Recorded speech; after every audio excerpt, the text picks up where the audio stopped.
So I've made an executive decision to remove a certain thing from the bulletin for Lent. It is the slogan that says that we're a church that's a little bit different, committed to making a big difference. I might not have done that until I got inside this text for today that I really haven't preached on for maybe a decade. I just thought foot washing was so passé. Right? I mean, who does that? The what? The brethren do it, but I've got a little secret to tell you. Foot washing Baptists. What about the fastest growing industry in Manhattan? Nail salons. So I'm getting my nails done, and I'm sitting there, and I knew this text was coming up sometime soon, and I said, isn't this foot washing? And because I've always felt very, very, very nervous about getting a pedicure. A woman of color is leaning down in front of me. I'm paying her. But isn't there something wrong with that picture? And so I started thinking about the mani-pedi experience in light of the foot washing. And I've been all over the barn on this. And if we are a church that's a little bit different, let's really be different. Let's think about things that we use texts that we don't often use. So you could argue that Jesus is for the woman who's doing the pedicure and against the one who's receiving it, right? But then again, wouldn't that be scripturally inerrant? Because isn't she the hero and you the receiver? The problem? Isn't Jesus trying to say something? We're going to get back to our slogan that's dismissed for Lent. Isn't Jesus saying something about small being large, service being mastery, the powerless having power? Isn't he honoring the pedicurists? Now, I'm going to go later into this lovely queer congregation's fantasies about binaries, because I think it's not just up-down, but it's a constant motion of the ups and the downs and the overs and arounds, that sometimes we receive the gift of the foot washing and sometimes we give it, and that rotation strikes me as much more Christ-like than the up-down thing. But back to the slogan. So one of our very cogent board members said last week, in a way that irritated me completely, I'm just sick of that slogan, a church that's a little bit different and committed to making a big difference.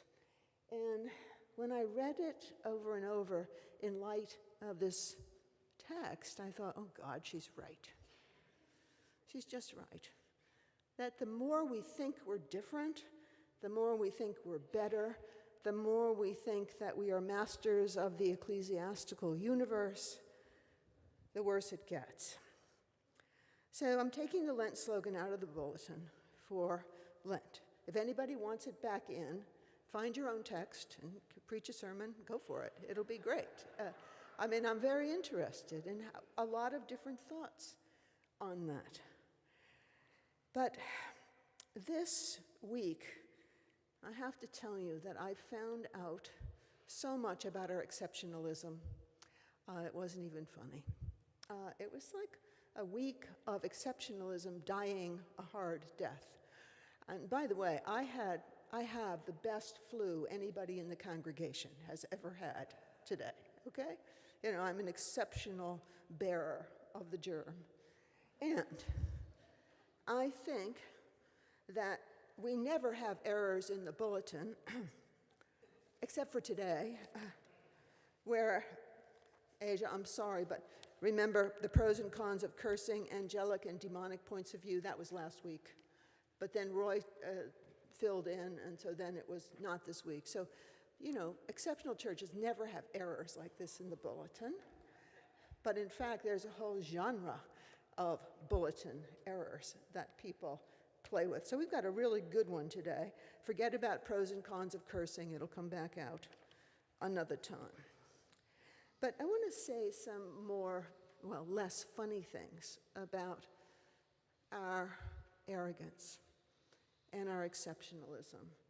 It may be biblically inerrant at its core. That doesn't mean that we're not great. It doesn't mean we're not good. It doesn't mean that we're not fun.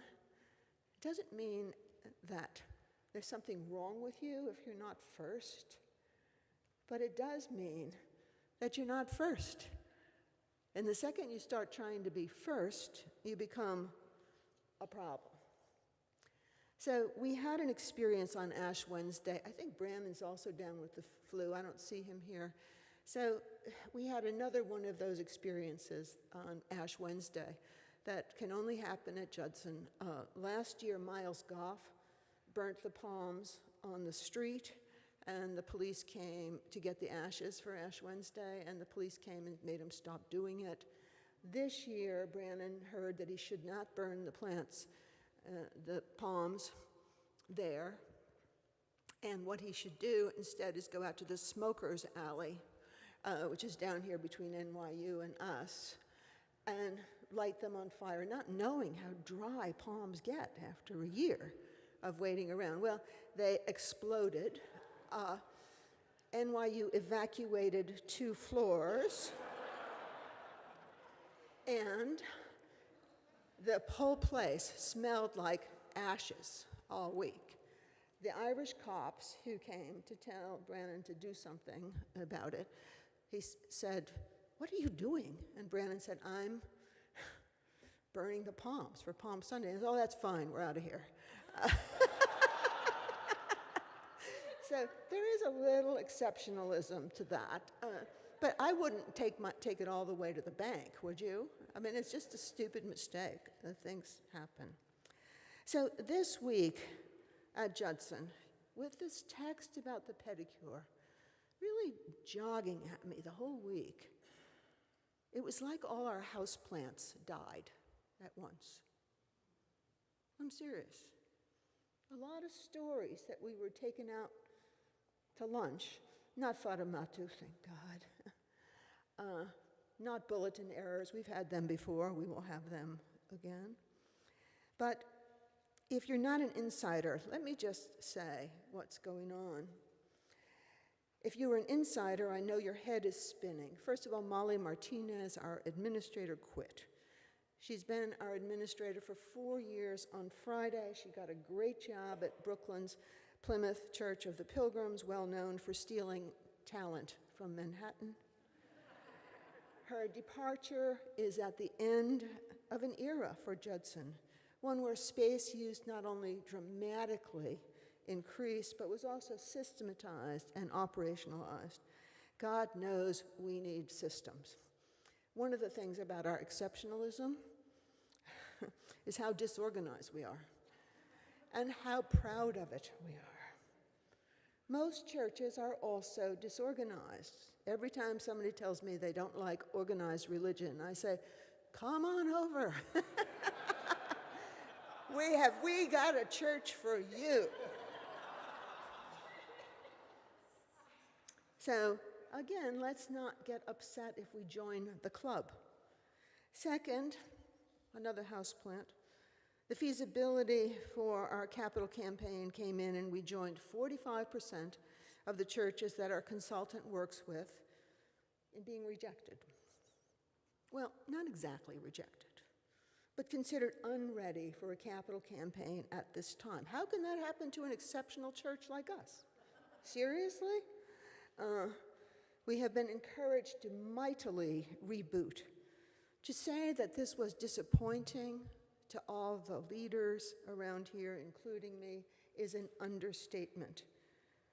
The consultants are suggesting rebuilding from the ground up, and we think we will be able to go ahead with the roof, of course, because we have the money, but are now on a slow boat. to the elevator. If you want to know more, there are dozens of people around here who will be glad to tell you. A church that is a little bit different? Not really. Most churches are in constant real estate panic. We joined that club this week, too. Third, our board retreat happened the day before the letter of rejection came from the feasibility study. Again, a modest rejection, but it wasn't encouraging. Again, it wasn't really a rejection. At the board retreat, we were able to reimagine our governance structures in a task force-y kind of way, who isn't? So that all of you folk who are dying to get involved with Judson governance have a shot. We can use you. All these big shifts, all this earth moving under our feet, needless to say, took a serious hit on my tennis game. I couldn't focus. I also got the flu. And finally, I had an epiphany right after I missed another hit. All you can really do is focus on the ball that's coming at you now. Every time you multitask a tennis ball, you miss it. You can't focus on the next one or the last one. But the bigger realization, as pastoral, I was starting to blame my partner for all the distractions I had. When I double faulted, I advised him to reposition himself. If he were in a better position for the next ball, I would be better at serving. I think you get the point. When there is a lot of shift in an institution, and there is here, like most institutions and most congregations, people look around for who's to blame. Who did it? It can't be me, can it?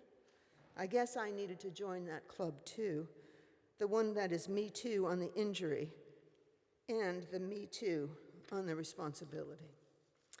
Like I said, it was the kind of week when all of our houseplants seemed to die at once. That's why I thought these borrowed jokes, what non-exceptional clergy do every week. They don't make up their own jokes. They look on the internet for jokes. I thought these houseplant jokes would help. Milton Berle said,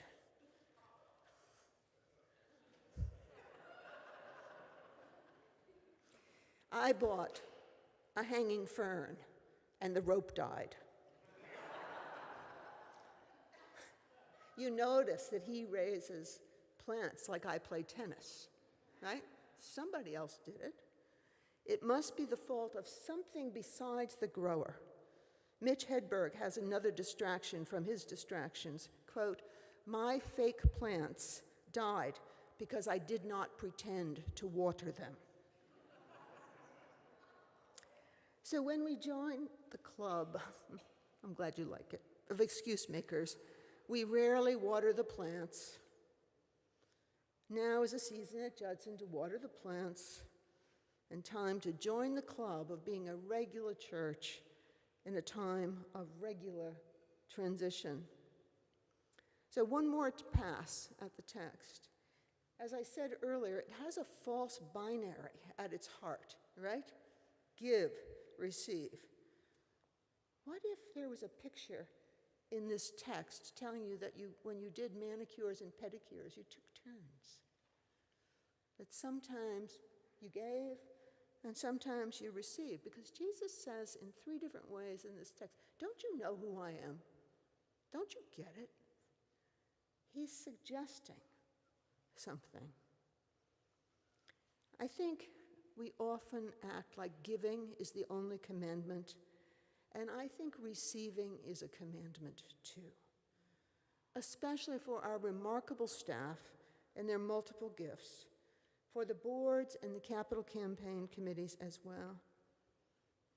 Giving and receiving pedicures, why not?